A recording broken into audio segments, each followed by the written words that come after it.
तो हम dot product या स्केलर प्रोडक्ट का यूज़ कहाँ करेंगे? एक तो वर्क कैलकुलेट करने में फोर्स डॉट डिस्प्लेसमेंट, इसी तरीके से फ्लक्स, एक होगा इलेक्ट्रिक फ्लक्स, वो होगा ई डॉट ए, ई है इलेक्ट्रिक फील्ड और ए है एरिया वेक्टर, और मैग्नेटिक फ्लक्स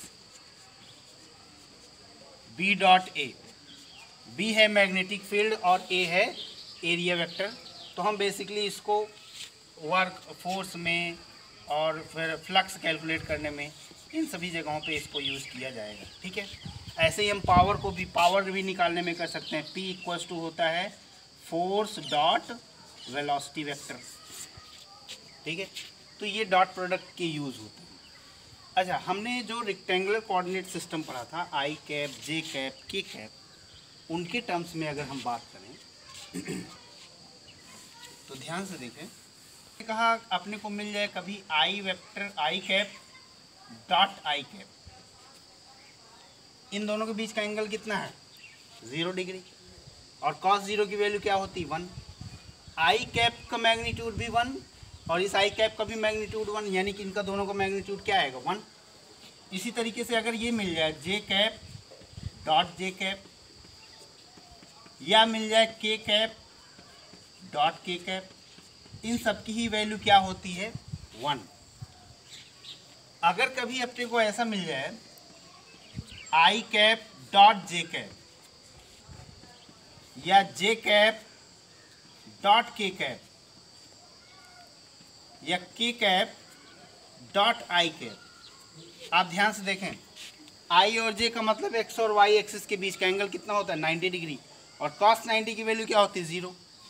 उसी तरीके से y और z के बीच का एंगल कितना होता है? 90 डिग्री, cos 90 की वैल्यू 0। तो क्या मैं कह सकता हूँ इन तीनों की ही वैल्यू क्या होगी? 0 होगी। यानी एक बड़ी सिंपल सी बात समझ में आई। लेट्स से कि अगर अपने को दिया है A vector equals to 2i cap minus 3j cap plus 4k cap, और बी वेक्टर दिया है 3i cap plus 4j cap plus 3k cap, और हमें निकालना हो A vector dot B vector.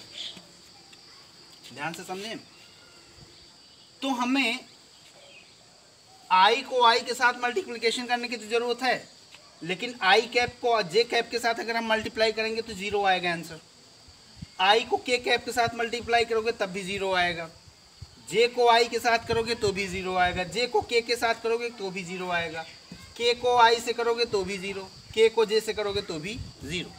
यानी i को हम i के साथ मल्टीप्लाई कर लें जो i का कोफिशिएंट है। ध्यान से देखें यहाँ पे 2i कैप 3i कैप कितना हो जाएगा? 6। i cap dot i cap देखो वैल्यू 1 है, ऐसे -3 इंटू -4 कितना आएगा? -12, और जे कितना हो गया? 1। ऐसे ही ये भी हो गया +12 और के हो गया 1। देखो 12 से 12 चला गया तो ये आया 6 आंसर। ठीक है, तो इसका मतलब जब हमें ऐसे दिया हो, यानी आई जे के टर्म्स में दिया हो, तो डॉट प्रोडक्ट निकालना बेहद ही आसान होता है।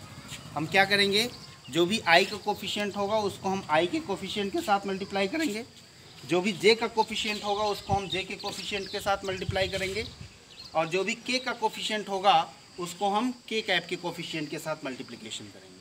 ठीक है, आगे चलते हैं और हम थोड़ी सी और चर्चा करते हैं। 0 डिग्री एंगल अगर 0 डिग्री है, यानी कि दो वेक्टर्स अगर एक दूसरे के पैरेलल हैं, यहाँ पे क्या है, ए और बी क्या है? एक दूसरे के पैरेलल हैं, तो पैरेलल रहेंगे तो कितना आएगा? Mod of A into mod of B. Simple.